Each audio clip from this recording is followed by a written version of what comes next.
Greetings ladies and gentlefish, and welcome back to World of Tanks with yours truly. We're going to do something slightly differently in this video. So, I'm just going to... This is going to be more of a talkie, and I am curious about your own opinions on the subject matter at hand. So I don't normally do this style of video, because I think a lot of the time this is going to be a response to something said by someone else, but I think a lot of the time it's a load of drivel being spouted by people, and I don't really see any value, merit, or anything in in responding to such things. However, I'm going to make an exception in this particular instance. So, for those of you who are not aware, QuickyBaby, who is, again, for those who are not aware, he is the largest World of Tanks Twitch streamer and the second largest World of Tanks YouTuber. So, in the community of this game, he is a relatively well-known and influential figure. Put a video up on Friday, I think it was, basically complaining about the second batch of personal missions. And the points he made can be... I will post a link to the actual video itself, by the way, so you can have a look for yourself and come to your own judgments. It's about a 15-minute long video, so it's not that long in the grand scheme of things. But the points he made can essentially be summarised, and remember I am summarising. I'm not going to intentionally misrepresent what he says, but as I'm summarising, I'm clearly going to simplify it a little bit. But the points he made can essentially be summarised in three main headings. 1. Communication from wargaming sucks. 2. That wargaming underestimated how long it would take people to complete sets of these missions. And 3. That the missions are not very fun. So we're just going to have a look at each one of those in turn. So for those, again, who are not necessarily aware, he is talking about the second set of personal missions over here on the right hand side, leading to the Excalibur, the Chimera, and the Object 279P. So his first point was that wargaming's communications suck. Well, what does he mean by this? Essentially, if you, and let's see if I can actually find it now, probably not knowing my luck, but essentially, in People's Garage, there has been a mission available, and if you follow the link from the mission, there is no descriptor of what you have to do for that mission, which seems a little bit odd. Long story short, if you complete, let's take the Excalibur for example. So the Excalibur set of missions were released, and they were around for, I believe it's 3 weeks prior to the release of the Chimera set of missions. Now, releasing the Chimera set of missions does not make the Excalibur no longer available or anything. These, to the best of my knowledge, are going to be available ad infinitum for the rest of the lifetime of this game, as far as I'm aware. But if you completed all of the personal missions related to, for example, the Excalibur, before the release of the Chimera missions, you get a dinky little medal thing in your statistics. So it comes up down here where you've got these honorary ranks, you've got epic medals, you've got group awards, you've got commemorative tokens, and so on and so forth. It comes under this special heading, so it would appear where you've also got, you know, your marked by fire, clan wars stuff, your field repair, you know, all the special event ones, basically. It would appear under there. And this was not really communicated by Wargaming in any way, shape or form, and actually in order to find that out he had to contact Wargaming directly, and they gave him a response. I think this is a perfectly valid point. I mean, it is nothing new that communication, certainly on the as a player on the European servers, I'm not sure if this is the same on American, Southeast Asian, Russian servers, but certainly on the European servers, communication about such things is notoriously lacking. And especially when we're talking about campaign missions, it is not uncommon even for them to be mistranslated, and just little sloppy things like that. So I think this is a perfectly valid point, and I have no objection to that. His second point is that Wargaming have misjudged how long it would take people to complete these missions. Now, this is where I start taking issue with some of the things he's saying. And I would like to point out that I do not mean any of this as a personal attack on the man for anyone who gets on their high horse or anything like that. You know, people are allowed to have differing opinions. That's absolutely fine. I mean, if everyone in the world had the same opinion, the world would be a considerably more boring place. But, nonetheless, his second point is that he believes Wargaming have rather misjudged how long it will take people to unlock these particular machines. So, as I mentioned, if you have unlocked the Excalibur, for example, prior to the release of the Chimera missions, which are now available, then you get this little award. But Wargaming have given people 3 weeks in order to do that, and presumably the same would be true with the Chimera going to the Object 279. Now, what he said was that he plays a reasonable amount of World of Tanks, and he's a very competent player, so you would expect him to get through the missions that bit faster than many other players. And even he is nowhere near completing the Excalibur missions, and he came up with an estimate that he thought it would probably take someone playing, you know, of the order of 40, 50, 60, 70 hours per week for 3 weeks to complete all of these missions. They are a little grindy. And whilst I might critique exactly how long it would take someone to complete these, I think it's entirely possible that Wargaming have misjudged how long it would take people to unlock that particular machine. Maybe they have misjudged it. I would not be surprised in the slightest. However, he does also use data from VB Addict to support this, and he looks it up, and there have been a total of, at the time of his recording the video, which I believe was on Friday, there have been a total of 300 and something games played in the Excalibur. And bearing in mind that might include some games from people with press accounts, and he says, well, this is not very many. This probably means that there are like 2 people in the world who have unlocked the Excalibur. And I've noticed he does use statistics from VB Addict quite a lot, and you have to treat statistics from that website with a little bit of caution. As far as I am aware, and I'm sure someone in the comments will correct me if I am mistaken, and if I am mistaken then I apologise, but as far as I am aware, VB Addict, the website, whilst it's a fantastic resource, it does not collect statistics from every single person playing the game. It collates its statistics from players who actively upload their World of Tanks dossier file to the website. So your dossier file contains all the information, you know, about number of games played, in which tank, and so on. All the metadata, if you will, for you as a player. So that means that 300 and something games played in an Excalibur tank is, to the best of my knowledge, only going to be applicable to people who have uploaded their World of Tanks dossier file, which is going to be a considerably smaller number of people than have actually played the game. Now, I don't think that massively undermines his core point that Wargaming have underestimated the amount of time it will take people to complete these missions. But I just wanted to throw that word of caution in there that, you know, when dealing with statistics sometimes you do have to remember the limitations of the statistics you're dealing with.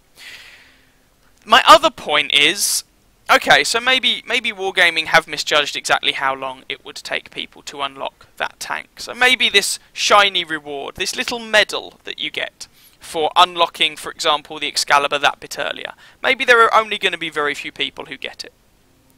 And? I mean, I don't personally object to there being a little ribbon, a little award that has absolutely no practical implication in game. It is literally just there as a shiny, hey look, I did a thing. I have no objection to that award being available for people who have the time and the inclination to complete these missions very quickly. I don't see the problem with that. And this, I guess, is more a critique of his tone in that section of the video than anything else. He did come across as very much, or I felt he came across as very much, I don't have the time to do this, therefore it's a terrible idea. And this is where I fundamentally disagree with him, or I start to disagree with him. I mean, I work a full-time job, for those who are not aware. I typically work between 50 and 70 hours a week. I do not have the time to play this game as much as I once did. I think it reasonable to accept that I am not going to be as good a player as I would have been had I more time to play this game. And also bear in mind I do some YouTube videos and stuff like that. But I'm not complaining about that. That's not someone's fault. It's not something that needs to be rectified. It is what it is, and that's fine. So I don't have a problem with there being an award for people who have put in the time and the effort. Not everyone will be able to do that realistically, and that is fine. That is absolutely fine. Don't have a problem with that. The way these missions are set up, most people are going to be able to get them done. Certainly the first set for the Excalibur. I don't... Anyway, I've made my point. I don't want to keep repeating myself. And then we have the third point, broad point he was trying to make, which was that these missions are not very fun. Essentially what he was getting at was that these missions are quite grindy. Let's look at this one, for example. In order to complete this mission, you have to accrue 15,000 assistance damage over any number of battles. And once you've done that, you will complete this mission.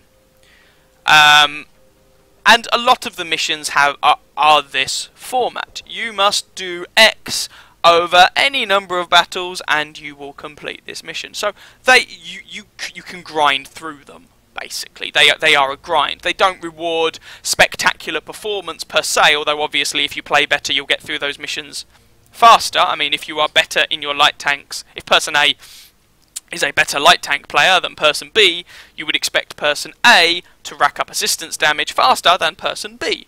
And therefore, you would expect person A to get through the missions faster. But anyway, so his point was that they are very grindy, and he does not like the grindy. He preferred the format of the first batch of personal missions, the ones we had for the Stug 4, the T-28 concept, etc., where each mission was a reward for doing well in a particular game, rather than it just being a more long-term grind.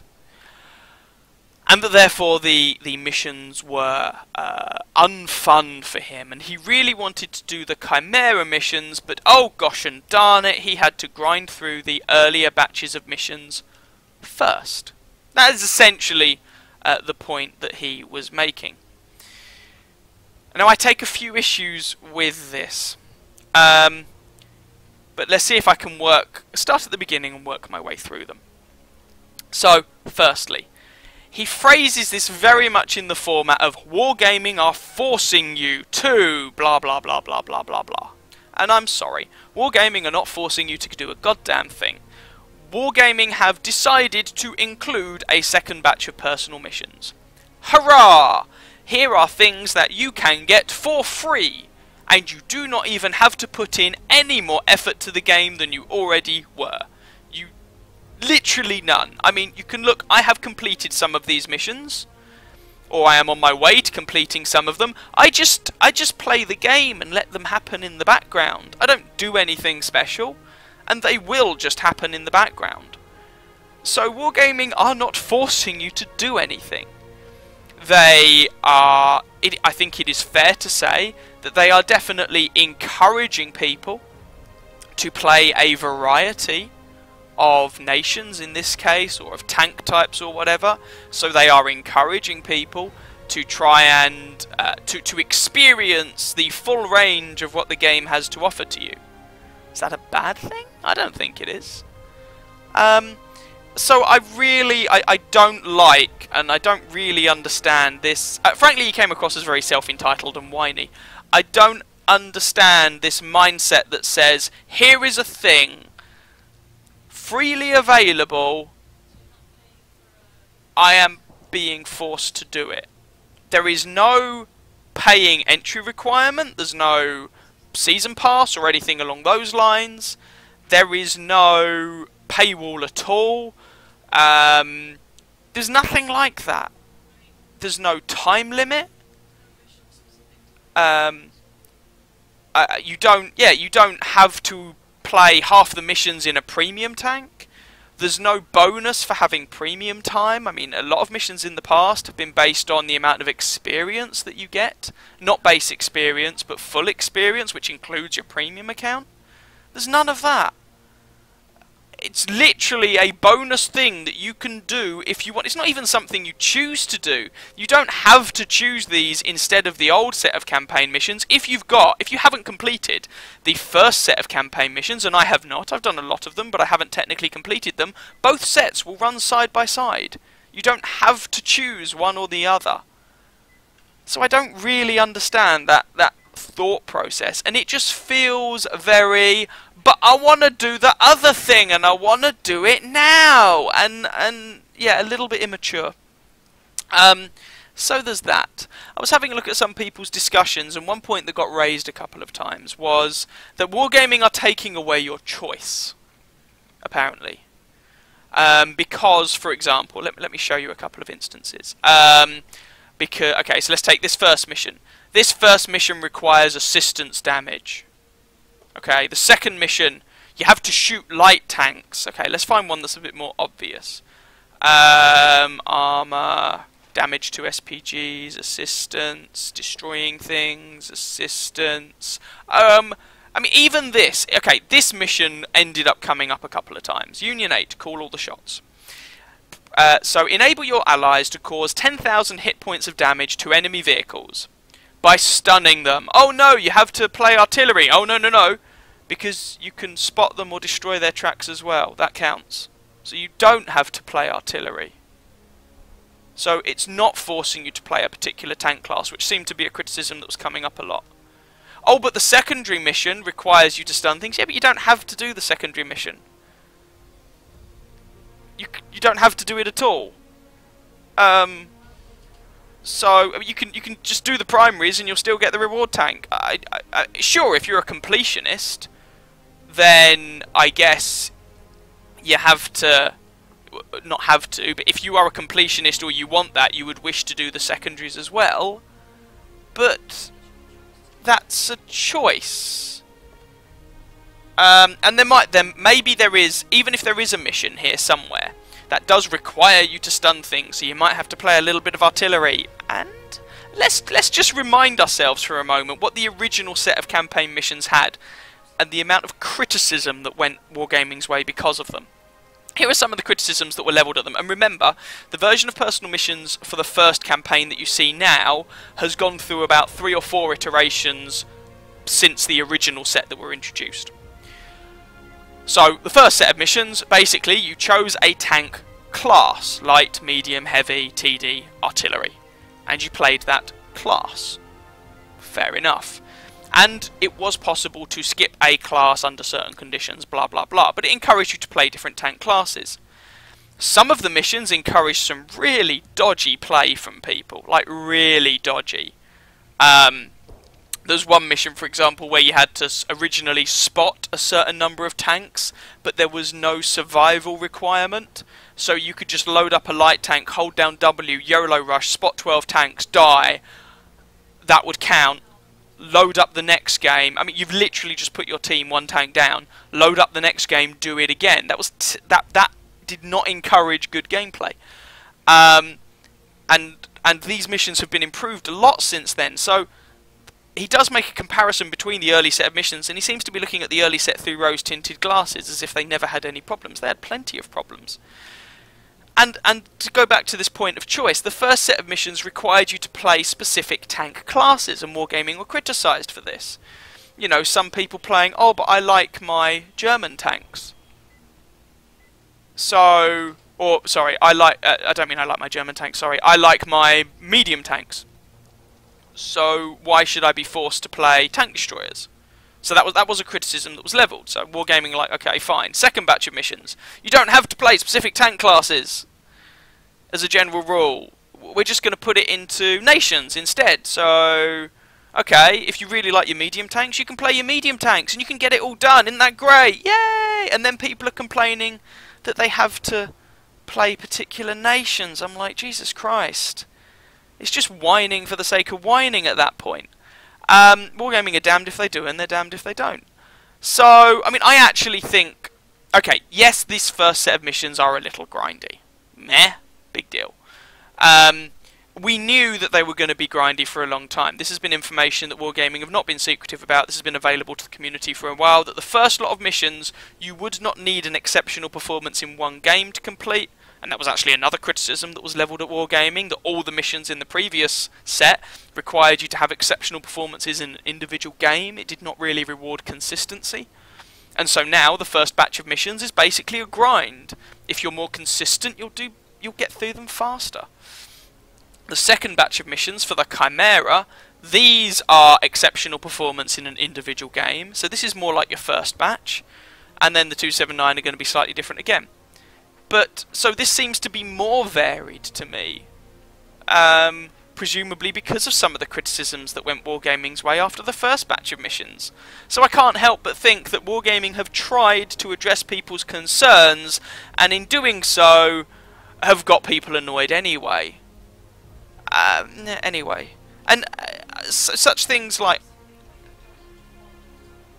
And... Yeah, this does raise another point I don't really want to spend much time on. This does raise another point of how much a company should listen to its player base, or its fan base. Because let's be honest, this is a competitive game. What do people want? They want to win. Well, you know what? For every winning team, there's going to be a losing one. Suck it up. You want to win more? Get better. Go figure. So, yeah, there is that. There is that. And lastly, I don't want to keep rambling on and on and on. I saw a number of comments, again, talking about player choice and the fact that these take away player choice. And it occurs to me that, okay, if you want to give a player the most choice in a game possible, and if every game were to be like that, it would mean that every single game ever made was a storyless sandbox. Go and do what you like. It doesn't matter because there's no story anyway. Games provide structure. Any activity that you do, whether it's playing sport, playing a computer game, I don't know, whatever it is, it's taking your time that you could use anything for, and it's giving it some structure, some direction, and that does take some of the choice out of the hands of you as the individual. If you don't want to, if you turn up, it's a little bit like turning up to a football game and then complaining that you're expected to play football. Well, of course you're expected to play football. It's a football game. If you don't want to play football, don't go and play football. I mean, if you just want to walk around with a ball in your hands, go out in the back garden and walk around with a ball in your hands.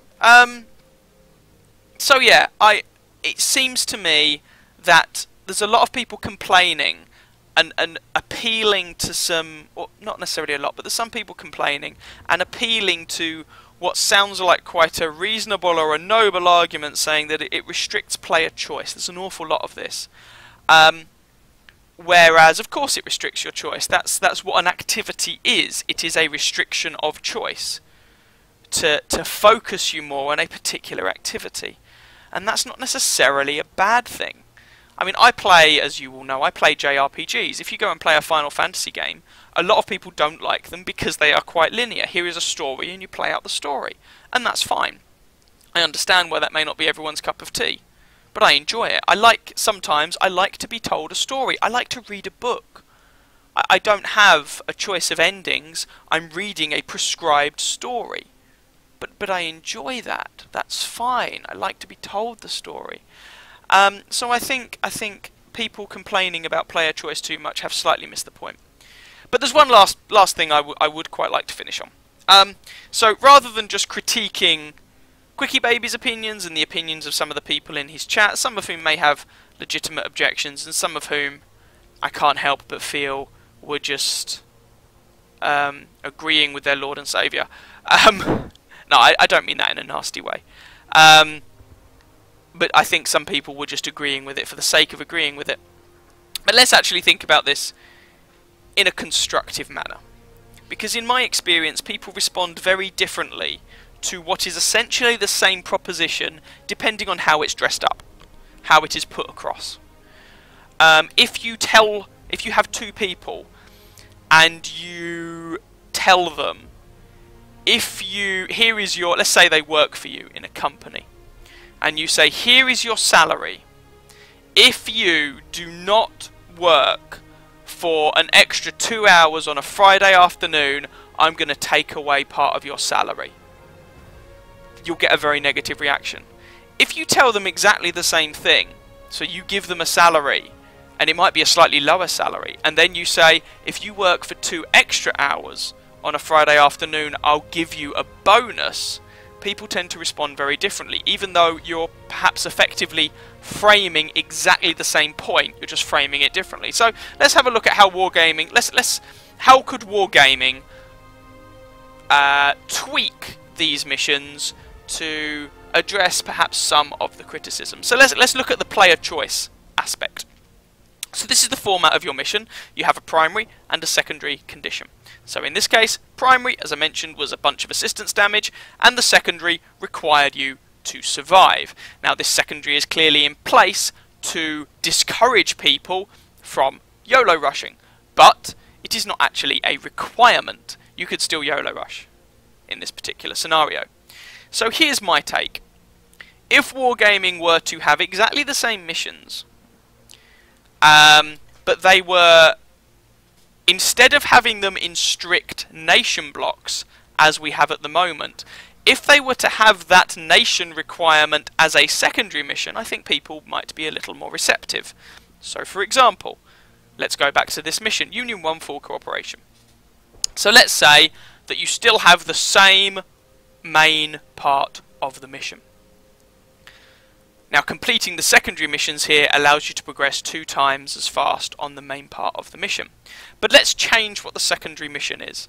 Let's change it instead to completing or progressing, or playing I should say, playing a, and we look at the nations in question, Soviet or Chinese tank.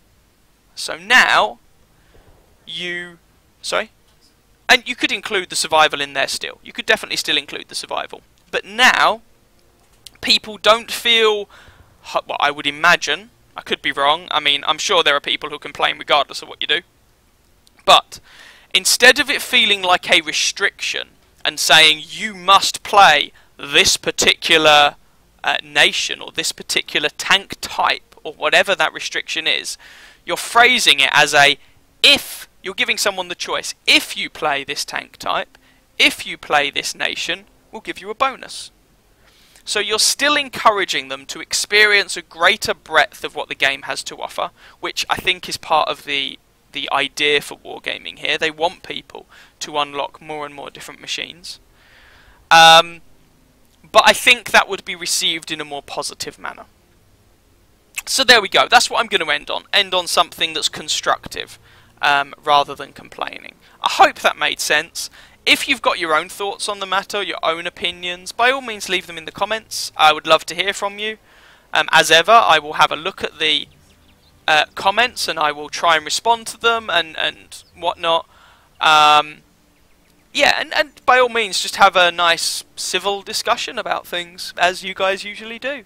Feel free. I'd be very interested to hear what people think. Maybe you think I'm being a little harsh on QB. Fair enough. Maybe I should point out this is irrespective of what I think of him as a content creator and as a player and blah blah blah blah blah. None of that really matters.